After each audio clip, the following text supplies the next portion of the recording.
Olá, e cá estamos mais uma vez para prepará-lo para a prova do Enem.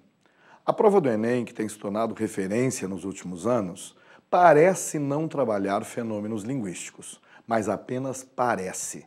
Se você atentar para as questões do Enem, você perceberá que, na verdade, os conteúdos linguísticos estão diluídos em questões que aparentemente são de leitura e compreensão de texto, mas apenas aparentemente. Bem, é bem verdade que há questões de pura compreensão de texto, de pura leitura e compreensão de texto, mas há questões em que o mote parece ser compreensão de texto e, no entanto, são fenômenos linguísticos.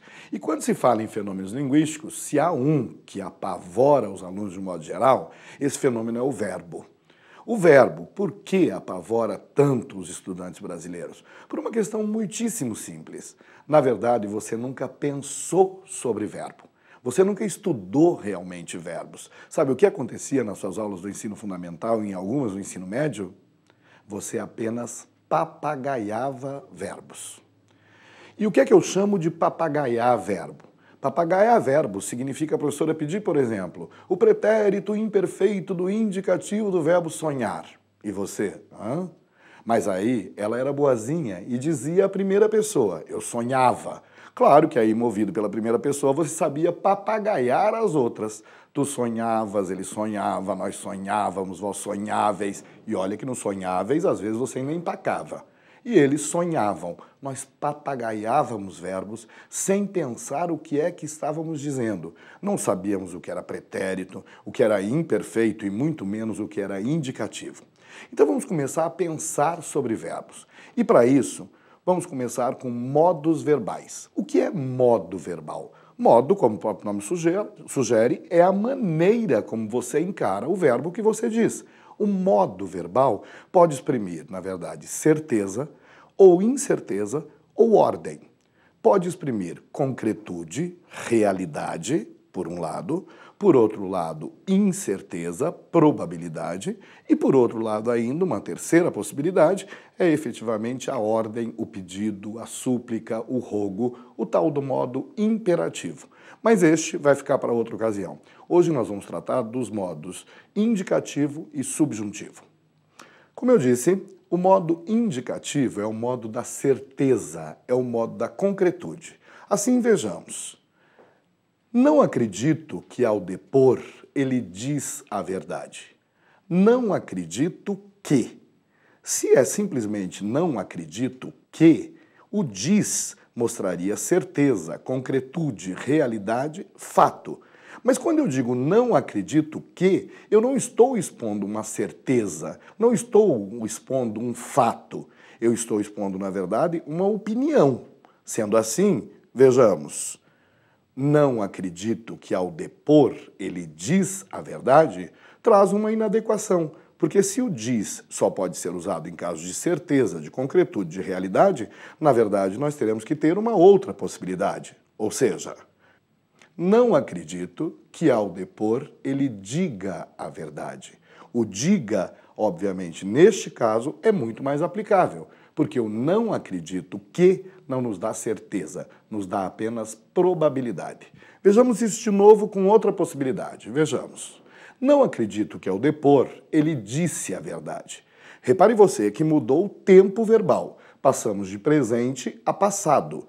Mas em disse está presente mais uma vez a ideia de certeza, de concretude. E o não acredito que, como já foi dito, exprime apenas probabilidade. Portanto, o ideal seria não acredito que, ao depor, ele tenha dito a verdade.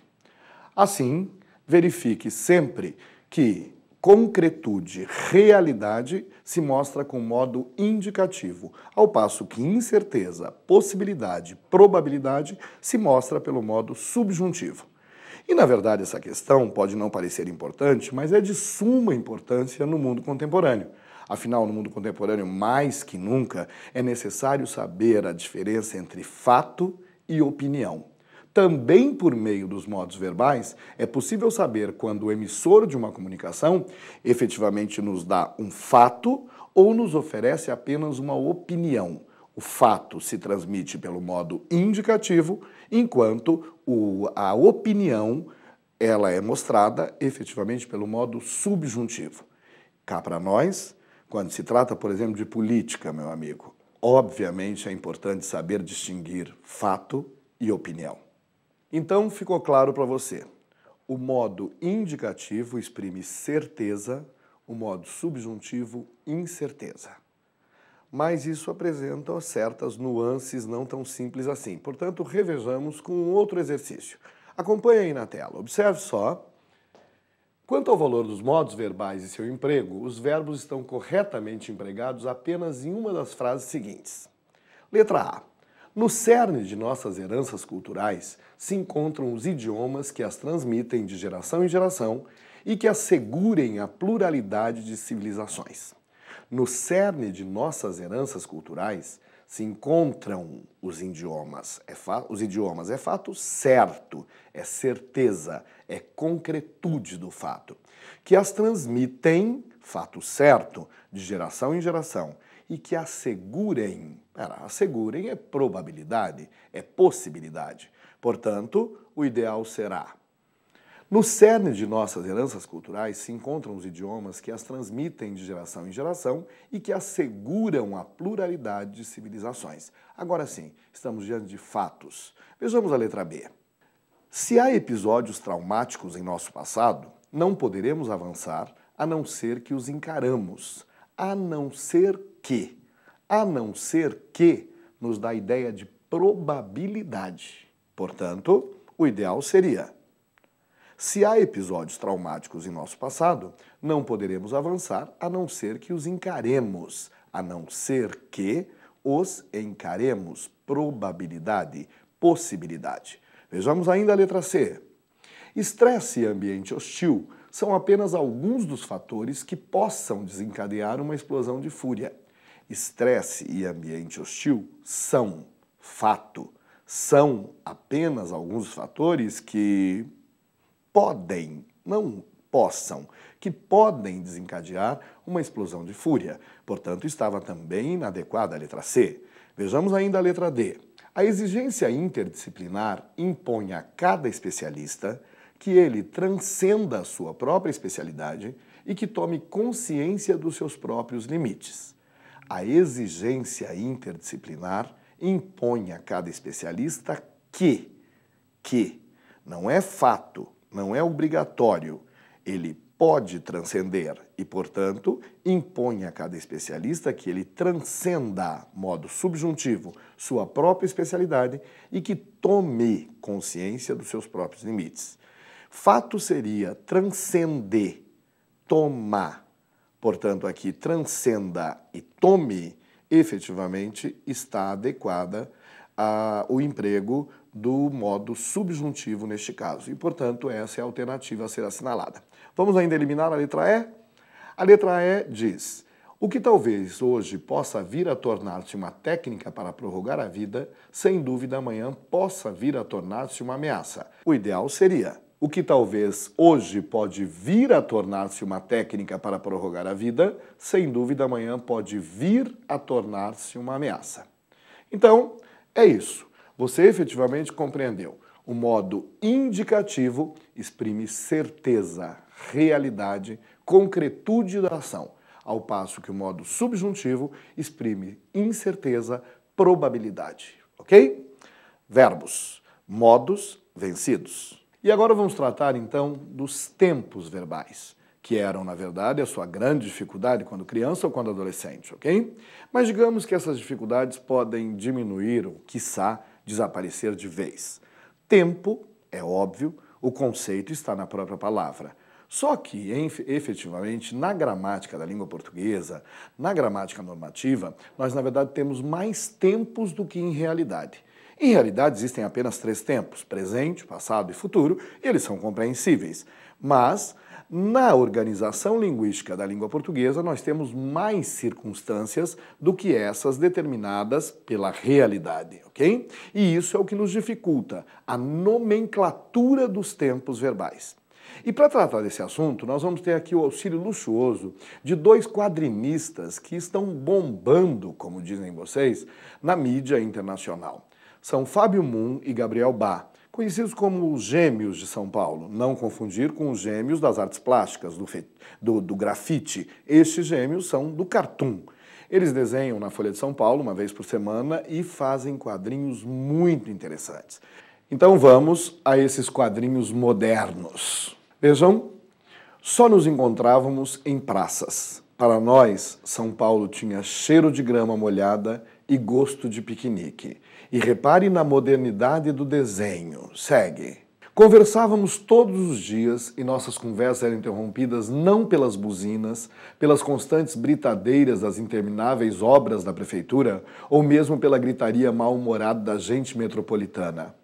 Mas éramos interrompidos sim pelo cantar dos pássaros ou pelo assovio do vento. Segue. Nossas lembranças, sempre boas, foram sendo coloridas pelos tons do pôr do sol.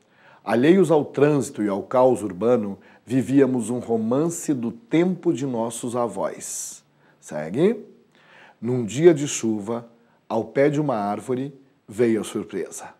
E a voz da personagem feminina diz: estou grávida. Ele, o personagem masculino, pensa: ensaiei uma resposta, mas nada veio à boca. E, finalmente, olhei ao redor, entre os bancos e as árvores, e comecei a imaginar o melhor lugar para colocar um berço. Neste moderníssimo desenho, criado pela dupla Fábio Moon e Gabriel Bá, você pôde perceber um certo lirismo do texto e, acima de tudo, o lirismo do desenho mesmo. E o que nós vamos questionar são tempos verbais, ok? Nesse sentido, portanto, vejamos a alternativa A desse teste. O pretérito imperfeito do indicativo desencadeia a ideia de ação rotineira na construção da narrativa, visualizando as ações como num pano de fundo. É o que ocorre nos quadrinhos 1 e 2. Vejamos. Só nos encontrávamos em praça. Nós nos encontrávamos sempre. Era uma ação rotineira, era uma ação que se repetia.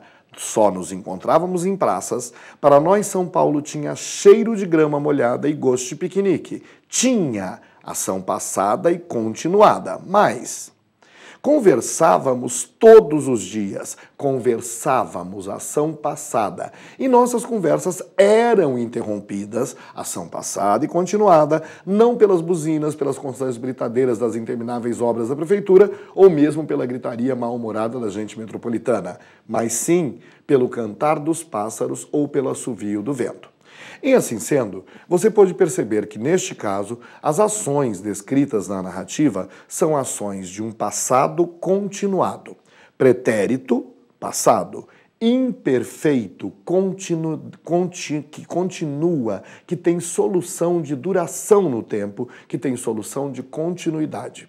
O pretérito imperfeito, portanto, é uma ação passada com duração no tempo. Em sendo assim, a alternativa dizia: o pretérito imperfeito do indicativo desencadeia de ação rotineira na construção da narrativa, visualizando as ações como num pano de fundo. É o que ocorre nos quadrinhos 1 e 2, sem dúvida.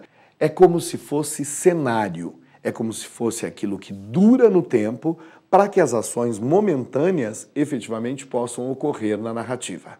Assim, vejamos a letra B. O pretérito perfeito do indicativo marca ações pontuais da narrativa, tal qual ocorre nos textos dos quadrinhos 5 e 6. Vejamos os quadrinhos 5 e 6. Nossas lembranças sempre boas foram sendo coloridas pelos tons do pôr do sol. Alheios ao trânsito e ao caos urbano, vivíamos, note que vivíamos ainda é pretérito imperfeito, ainda é o constante. Vivíamos um romance do tempo de nossos avós. Mas, na sequência, repare, ensaiei uma resposta, mas nada veio à boca. E olhei ao redor, entre os bancos e as árvores, e comecei a imaginar o melhor lugar para colocar um berço. Esse futuro pai tem ações pontuais realizadas por ele. Ele olhou ao redor, olhei ao redor, ensaiei uma resposta que não veio, olhei ao redor e comecei a imaginar. Olhei, ensaiei, comecei a imaginar, são ações pontuais. Aí está, portanto, uma diferença fundamental, meu caro. A diferença entre pretérito imperfeito, ação continuada, que dura no tempo, e o pretérito perfeito, ação momentânea, pontual. Em sendo assim, também esta alternativa está adequada. O pretérito perfeito do indicativo realmente marca ações pontuais na narrativa, tal qual vimos nos quadrinhos. Seguindo, letra C.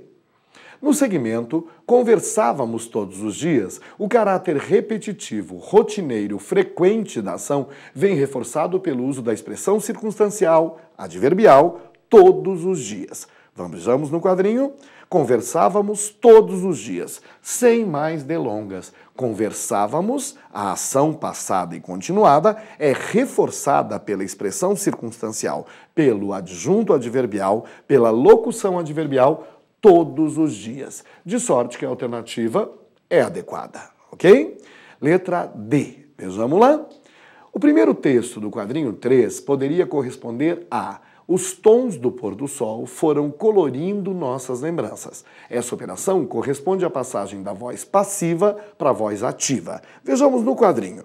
Nossas lembranças, sempre boas, foram sendo coloridas pelos tons do pôr do sol. Foram sendo coloridas, sofreram a ação verbal. Sim, aqui estamos falando em vozes verbais, voz ativa e voz passiva. Conceito muito simples. Voz ativa quando o sujeito da ação verbal pratica a ação. Voz passiva quando sofre a ação. Assim, passemos da voz passiva para a voz ativa.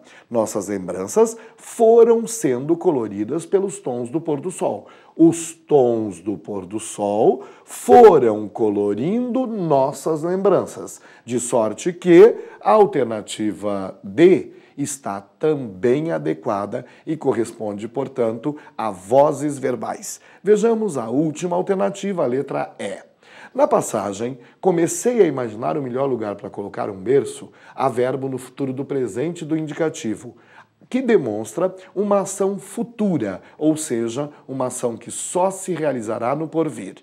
Olhei ao redor entre os bancos e as árvores e comecei a imaginar. A afirmação é que comecei a imaginar seria futuro? Não.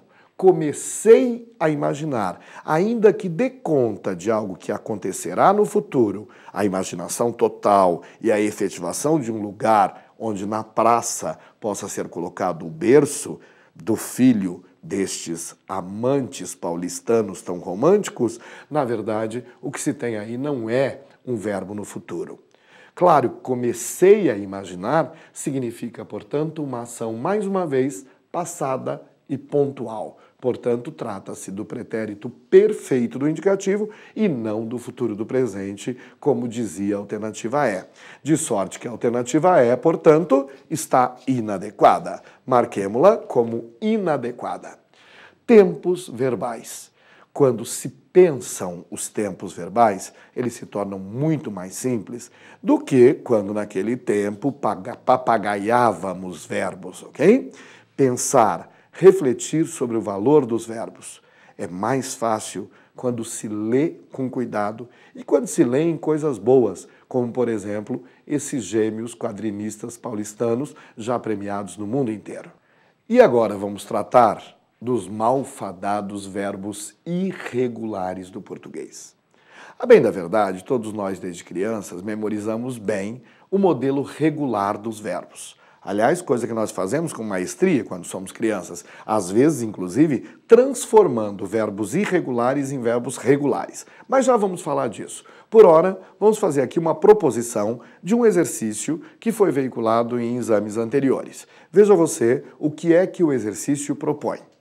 Verbos irregulares. O texto é: sua candidatura só se tornará um sucesso nas urnas quando ele acolher todas as lideranças da cidade, quando ele prever as alianças partidárias que poderão ocorrer e quando ele manter os baixos níveis de rejeição que tem hoje nas classes A e B. Segue. Repare que o que nós vamos analisar profundamente é a forma verbal acolher, a forma verbal prever e a forma verbal manter. Portanto, repensemos mais um pouquinho. Sua candidatura só se tornará um sucesso nas urnas quando ele acolher todas as lideranças da cidade. O verbo acolher é um verbo regular. E se verbo regular, o futuro é igual ao infinitivo. Estou falando grego? Não, não, é simples. Verbo sonhar, é necessário eu sonhar. Isso é infinitivo. E quando eu sonhar? Isso é futuro. Veja você, o futuro do subjuntivo nos verbos regulares é igual ao infinitivo. Mas isso não acontece nos verbos irregulares. Voltemos. Acolher, regular. Quando ele acolher? Futuro do subjuntivo. Quando ele prever, o verbo prever é derivado do verbo ver.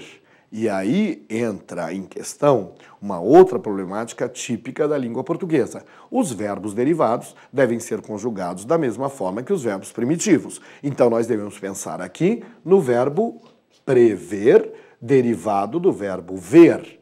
E agora você vai estranhar um pouquinho. O verbo ver, nas formas derivadas do passado, tem sempre a letrinha I. Portanto, ontem eu vi, anteontem eu já vira, seria bom se eu visse e será bom quando eu vir. Quando eu vir Maria, direi a ela a verdade. É estranhíssimo à primeira vista, mas é adequado. No dia a dia, talvez disséssemos, quando eu ver Maria, direi a verdade a ela. Não, quando eu vir Maria. Forma derivada do passado. Portanto, o passado vi, quando eu vir. Professor, o senhor não vai propor que aquele prever vire previr. Exatamente isso. Este prever é o infinitivo do verbo prever, derivado do verbo ver. O verbo ver no infinitivo, ver. No futuro, vir. Portanto, sua candidatura só se tornará um sucesso nas urnas quando ele acolher todas as lideranças da cidade, quando ele previr as alianças partidárias que poderão ocorrer e quando ele manter, mesmo processo. Verbo manter, derivado do verbo ter e conjugado igualmente a ele. Forma derivada do passado. Ter, ontem eu tive, anteontem eu já tivera, seria bom se eu tivesse, será bom quando eu tiver. Em vez de manter, mantiver. Verbo ter, derivado do verbo manter.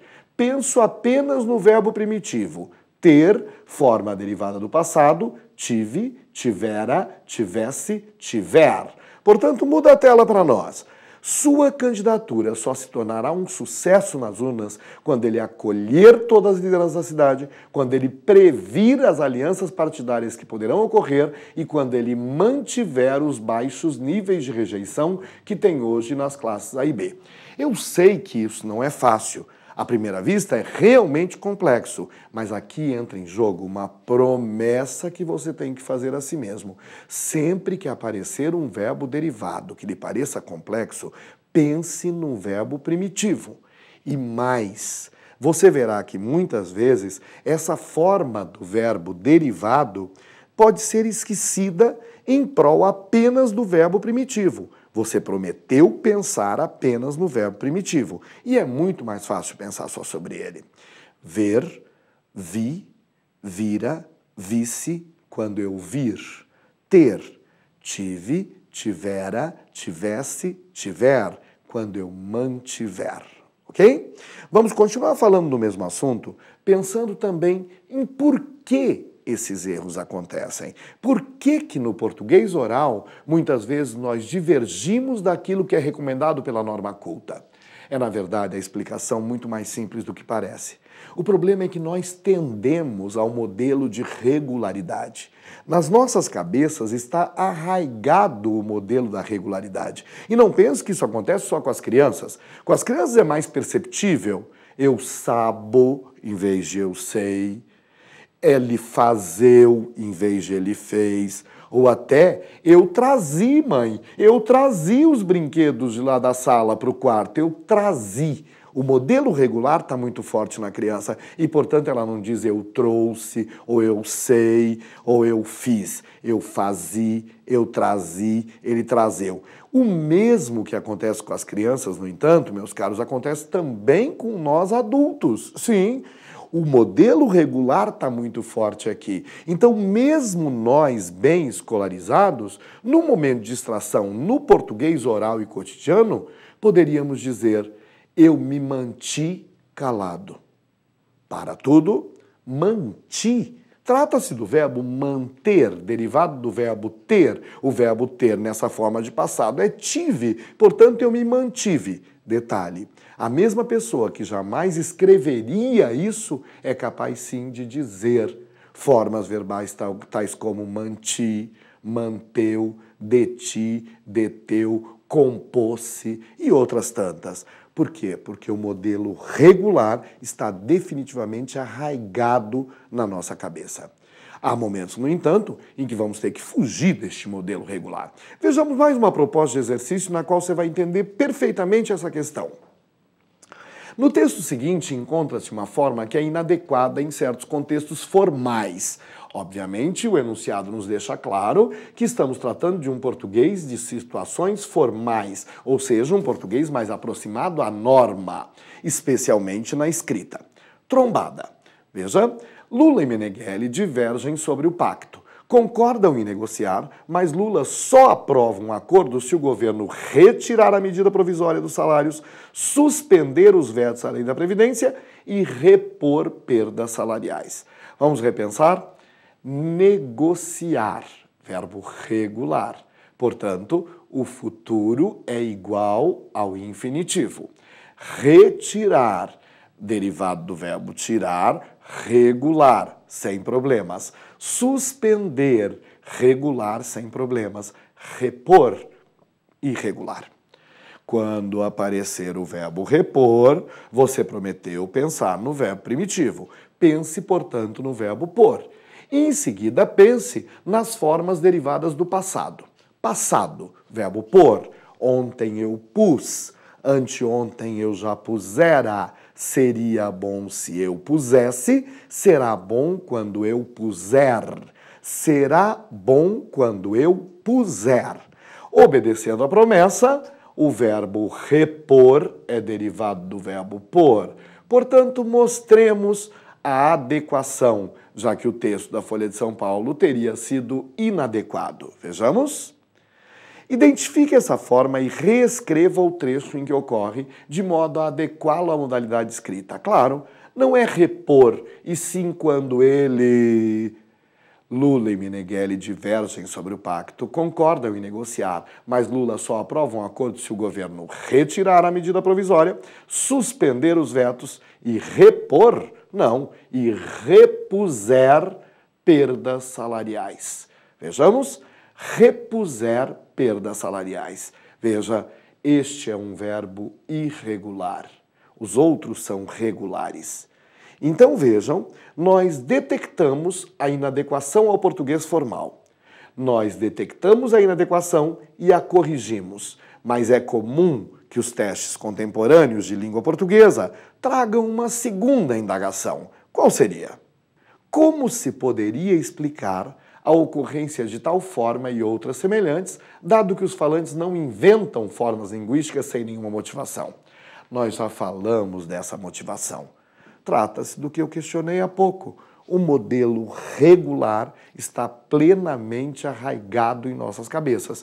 E, em sendo assim, há momentos em que é necessário desvencilhar-se desse modelo regular. Deixe para as crianças que nos causam graça quando dizem eu sabo em vez de eu sei. Efetivamente, o adulto escolarizado tem que perceber que num português formal, esse modelo regular pode nos levar muitas vezes a cometer inadequações, como aqui aconteceu, o repuser. Mas como é que isso se explica?